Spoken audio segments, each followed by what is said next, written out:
We have with us today Usha and Kiran Patel. They have a story that's very interesting, and at this time I'd like for them to share. My mother was the ardent devotee in our family of Swami. Back in the 70s, she would always make sure that I would attend the Balvikas classes and go to the devotional programs on Thursdays. And she was so much into Swami. Her whole life, her vision was Swami. So she always made sure I was at those classes. And then I grew up with Swami, his teachings, and today I am so thankful that I had this opportunity back in that time to learn about Swami and his teachings. So I'm very grateful for that. And soon after, moving forward, I met Kiran, and then things happened and we got married. And soon after, we moved to the USA and settled down here. Moving forward to 1997, I became really sick. I was having severe pain in my whole body, especially my hands. And at that time, I had two sons, so Nitesh was around 8 years old. My little boy, Moni, was 4, and things became very difficult for me, for the whole family, because, the daily chores of taking care of family and children and everything. But eventually I went to see the doctor at Emory, the specialist, and he was a little confused with my situation. So they had done so many tests. They put me on so much different medicine. This went on for like 3 or 4 months. And before I knew it, I was diagnosed with a autoimmune disorder, which is called scleroderma. So now I will let my better half continue our story. Well, she was sick for a while, and we ended up with the Emory Hospital. They were trying on different medicine, hoping something will work, and nothing was working. She was getting worse day by day. It kind of went on for almost 5-6 months. One day, we were at the doctor's office at the Emory Hospital. Doctor says, "Mr. Patel, if I were you, I will take your wife somewhere in India. Maybe there is a man with a big beard.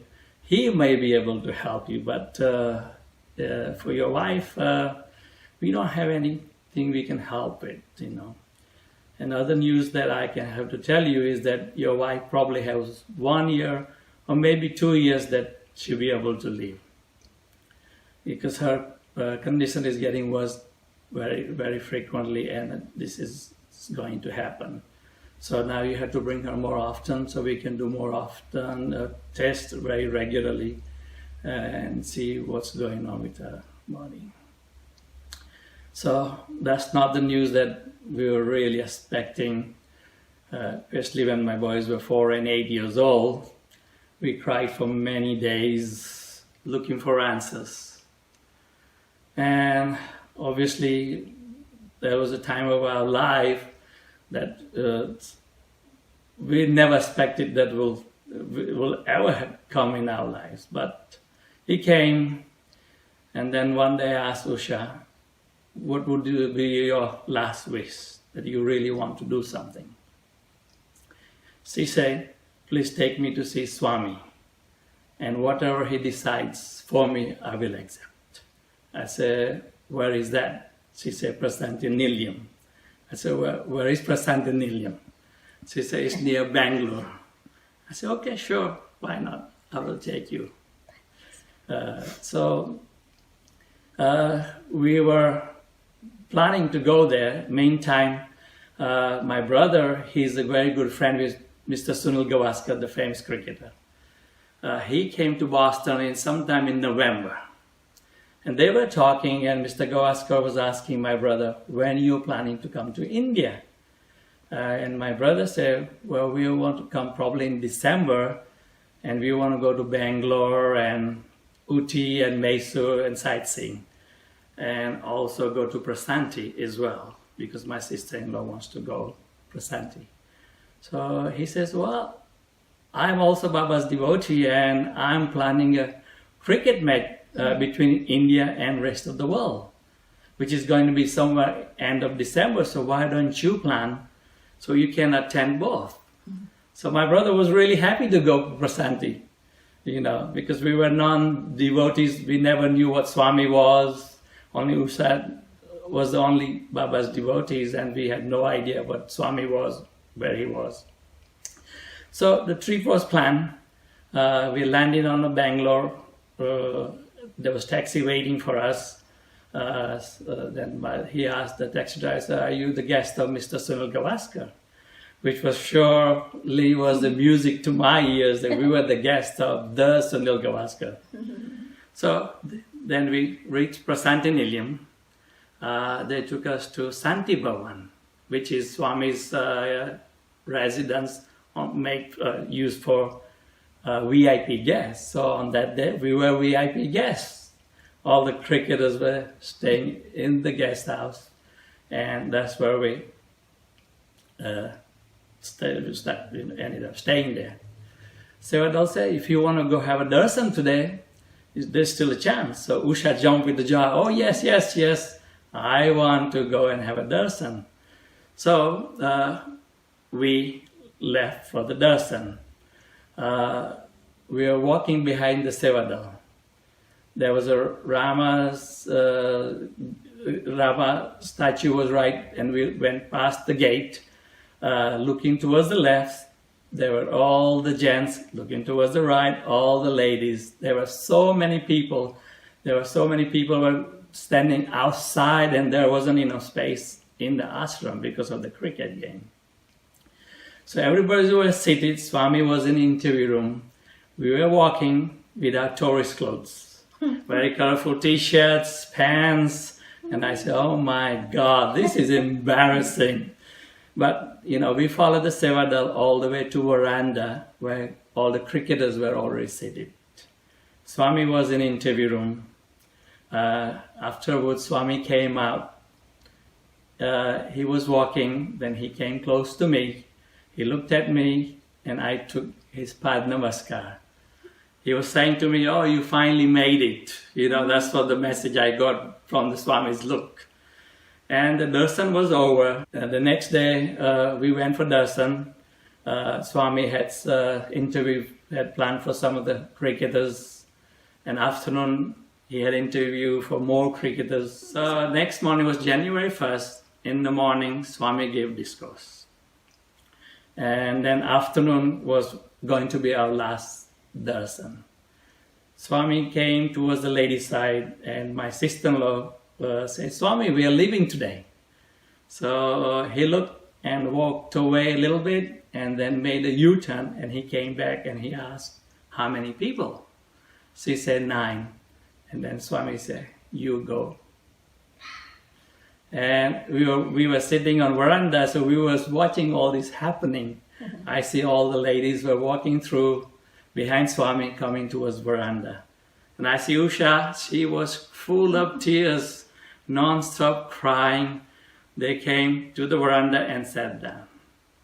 Swami opened the interview room door. We all sat, and I was looking at the room. I said, wow, this is a pretty small room. I don't know how we're all going to fit in. But amazing, amazing. We were all able to sit in. Then there's another curtain, and there's another small room next to it for everybody to have their own private interview. So Swami called in everybody. We were the last group that he called in. Once we were sitting on the floor. Swami sat on the chair. My brother said, Swami, please bless those who are less fortunate than us. Swami said, you always worrying about other people. So we all laughed, which is true. Then my brother wanted to ask about Usha. So he said, Swami, my sister-in-law. And Swami says, I know. He will not let him finish the sentence. He said, I know, don't worry, everything will be fine. Then he said to my younger son, he said, you study hard. So but Usha goes, Swami is very naughty. So Swami looked at me and he said, he's like his father. My son was sitting between my brother and myself, but Swami knew that he was my son. Afterwards, Swami stood up, and then Usha was brave enough to ask, Swami, can I have Padanamaskar? Actually, that was the only thing I wanted, was his Padanamaskar. And she did not ask nothing. We didn't say, Swami, help her. And Swami took the robe with his hand, he raised it up. Usha took the pads, as she touched the feet, that's when it was a magical moment for us. And I guess that was the healing moment that was meant for her. Afterwards, the interview was over. We came back to Atlanta after 6 weeks, and right away she had to go to see the doctor at the Emory. She was feeling better. She went many times afterwards, and she was getting better day by day. And the doctor at the Emory was asking, what is going on, Mrs. Patel? Your condition is well in remission, and we are surprised what is happening. Well, it's been 22 years has gone by, and she's still here. Thank you, Swami. Sai Ram.